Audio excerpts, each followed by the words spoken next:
Now, earlier today, I sat down with the leader of Reform UK, Nigel Farage. We covered everything from local elections to his view on Vladimir Putin and when he last spoke to the White House and his future aspirations to be Prime Minister. Have a listen. Nigel Farage, thank you for joining us tonight on GB News. Huge concern about these tariffs. Were they avoidable? Well, he said he'd put tariffs on. He was elected to do that. And, of course, he's put us in the lower tier, the lowest tier. Interestingly, EU 20%, UK 10%. By the way, I'm not pretending 10% is good. No. It's just less bad than it would have been without Brexit. It's all down to you then, because you took the EU. It's something that most of the commentariat can't really see. Do we owe you a thank you then, Nigel Farage, for getting us out of the European Union and avoiding these tariffs 9 years later? Well, but I think we should go much further than that. I can tell you this. I sat down face to face with Trump in 2017. He said, we want to do a deal with you guys. I want to show the world I believe in trade if it's fair, if it's right, if it's good for both sides. But of course, we didn't do a deal. Why? Because the Conservatives didn't take us out of the European Union. We went through the whole of 2017, 2018, 2019, and on it went. And by the time we'd finally left the European Union, frankly, it was all a bit too late. We did, however, do a lot of negotiation. 2/3 of a deal is there on the table. And it was really interesting to hear Jonathan Reynolds this morning. Because on the one hand, you've got Ursula von der Leyen of the European Union saying, we're going to retaliate. And Jonathan Reynolds saying, no, we're not going to retaliate. We're going to look to ways not just to erase tariffs, but to go further towards a trade deal. And it's very interesting for a Labour government, led by a Prime Minister who wanted a second referendum. They're now actually behaving a bit more like Brexiteers. Fascinating. Using the powers that Brexit gave them, because it's on them. Using the powers Brexit gave them on this, and also on foreign policy. When the reason, we can come to Ukraine, and I'm, by the way, very, very cautious about sending British troops on the ground in Ukraine for an undetermined period of time. But even acting as he's trying to do as the bridge between the European members of NATO and America, Brexit has benefited this Prime Minister. Extraordinary, isn't it? Have you talked to the White House? Are they using you as a back channel? We thought that might happen when he came in, and right now be quite helpful. What's really interesting is that in the first term, I spoke to the White House quite a lot. In this term, I haven't, because I can't be seen to interfere unless the government wants me to be useful or to be helpful. I have said many times, I don't just know the president, I know half the cabinet. And you've told Keir Starmer that on the floor of the House. You offered it, paying privately. I've done it many times. They're choosing to go their own route, and fine, perhaps they're better qualified than me to do it. I just think that, when it comes to the people holding the big key jobs in economics, I just happen to know these people, happen to be friendly with these people. Look, I repeat the offer. If the government wants me to help, I would help, and I would do it. Even though they're a Labour government, I'd do it in the national interest. There's a 417-page list of products that could be tariffed at 10% proposed by the government this afternoon. What would your response be to where we are now? If you were Prime Minister now, how would you mitigate this hit on our industry? You'd recognise that in the next week, that isn't going to change. But in the next month or two, it can change. Lots of reasons why. Number one, we are still the biggest foreign investor in America. America is the biggest foreign investor here. We don't trade with America at a massive surplus, unlike Germany and many other countries in the European Union. There are areas like financial services where, frankly, some simplification of the rules could benefit both sides. The biggest argument is over food. But frankly, if things are labelled properly and consumers have the choice, I don't see a massive problem there either, frankly. That's chicken, like chlorinated chicken. But every bag of salad you buy in any supermarket, any pre-bag salad is chlorine washed anyway. And look, everyone goes apoplectic about chlorine washed chicken. Don't buy it. It's very easy. Label it. Yeah, it's very easy. It's a labelling issue, really. It's a labelling issue, it's a consumer choice issue, and a consumer knowledge issue. On Ukraine, that's a big challenge facing. Putin is normally dominating discussion in Westminster, not today because of tariffs. Well, so what's your position on boots on the ground? Would you vote? There was a vote. We are told there's a vote. I'm pretty annoyed that the Prime Minister is reverting to outright lies. Well, that's a big thing to say. No. Outright lies, saying that reform fawned over Putin. I never heard such rubbish. Well, that's your remark, saying he's No. I said in one sentence 12 years ago that I respected him as a leader, but didn't like him as a person and wouldn't live in. Strong leader, you said, didn't you? Yeah, well, there's no questions of what he is. That's why he's been there. But that's fawning for them, isn't it? It's almost as if there's no nuance of any kind allowed. You know, has Putin been a successful Russian politician? Well, up until the invasion of Ukraine, arguably yes. I've never liked the guy. We deplore the invasion. The fact the Prime Minister is sinking to these depths, I think shows you, despite what's happening on the international stage, domestically, this government's become very unpopular very, very quickly. And my nervousness is this. Back in the early 1950s, there was a settlement to end the Korean War.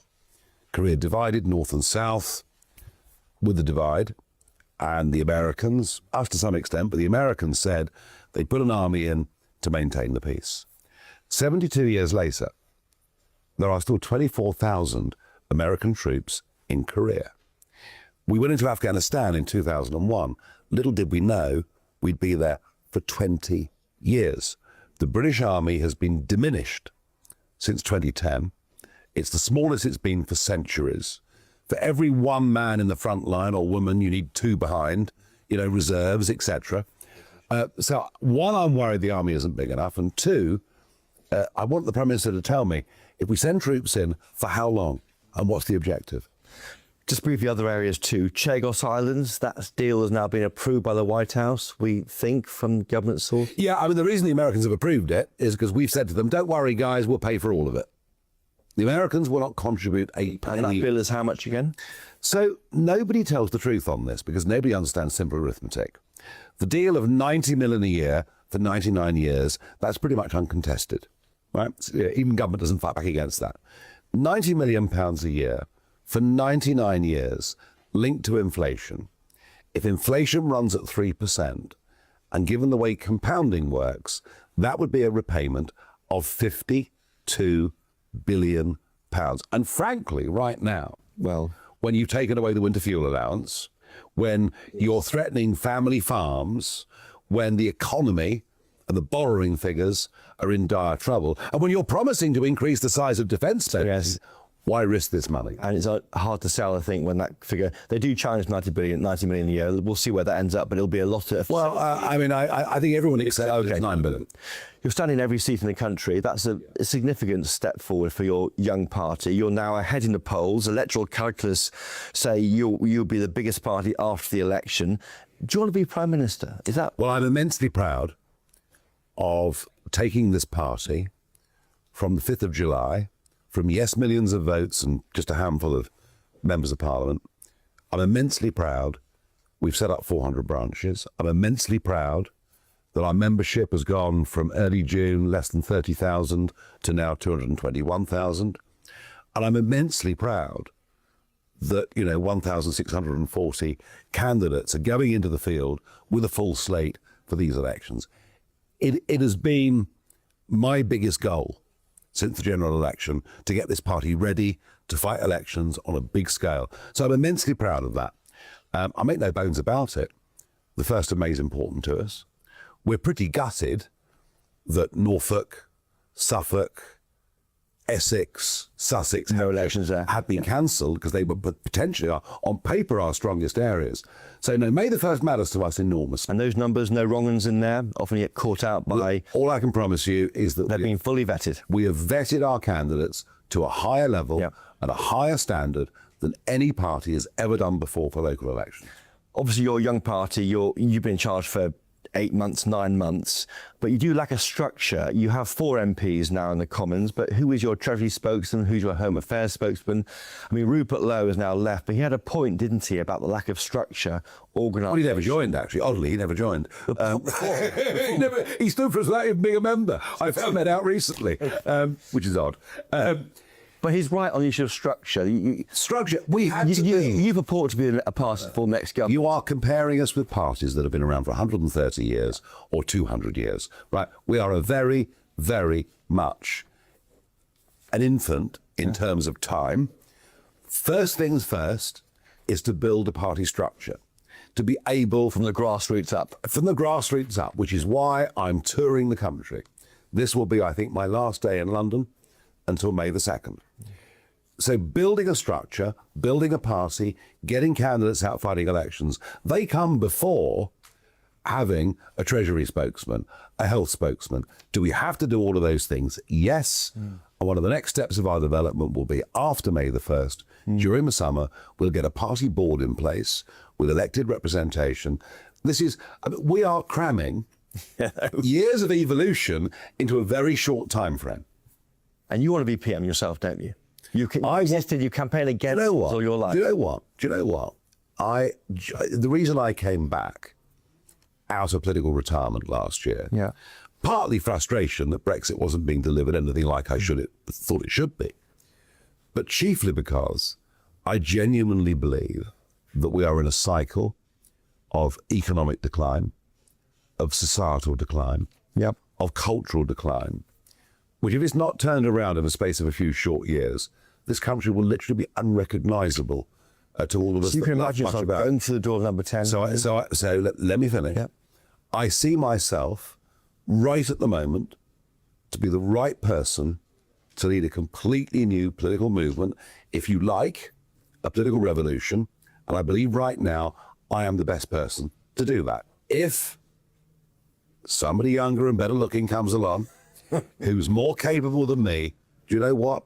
I'll recognise. But you want to be PM, do you? No, you misunderstand me. Yeah. You fundamentally misunderstand me. There are two types of people in politics. Those who want to be something, namely aspiring to rank and position. Yes. And those who want to do something. I want to turn this country around. Everything from the education system through to attitudes towards work, borders, culture, you name it. I want to turn this country around. That's why I'm sitting here talking to you right now. At the minute, I believe I'm the best person to do that. Even on issues, there's some confusion about you want to bring in new green taxes. There are reports the weekend of a major campaign to counter house building. Is that right? Is that policy think tank? No, we have to build houses. Yes, you're pro house building. We have to build houses. The population's exploding. We have to build houses. Yes. And the rape gangs, the Tories are leading the way on the more now. I know you've been pushing very hard. Rape gangs, they covered it up whilst they were in power. And now they're pushing for a national inquiry with the votes in the House of Commons. Rupert Lowe's got a privately funded one. No. Look, we took a private prosecution out against the Manchester attackers on the basis of two-tier justice. It worked. CPS then acted.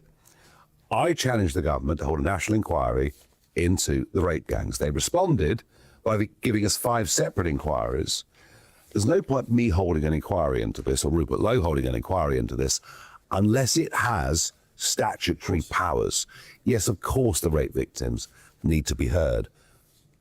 But what is shocking about this isn't just the abuse of the young women, it's the extent of the cover-up. And without statutory powers, we ain't going to get there. So yes, the Tories are playing catch-up with us on virtually everything, having themselves in office done the opposite. And what they don't understand is that the breach of trust with them, with about half their voters from 2019, is so great, it isn't going to return. And just finally, going back to this polling, do you think you've topped out? Can you go higher into the 30s? You're kind of mid-20s now, aren't you, with the other 3 parties? Is it have you gone as far as you can go? And you know what? The progress we made is unbelievable. And it's why May the 1st matters so much. If people in elections think that if you vote reform, you get reform. If people start to think that in very large numbers, in big geographical areas in Britain, we'll go a lot higher. Nigel Farage, thank you for joining us today on GB News. Thank you. In your HQ. Well, there we have Nigel Farage. Now, I should clarify, of course, there are charges against those individuals named there or talked about there by Nigel Farage in Manchester.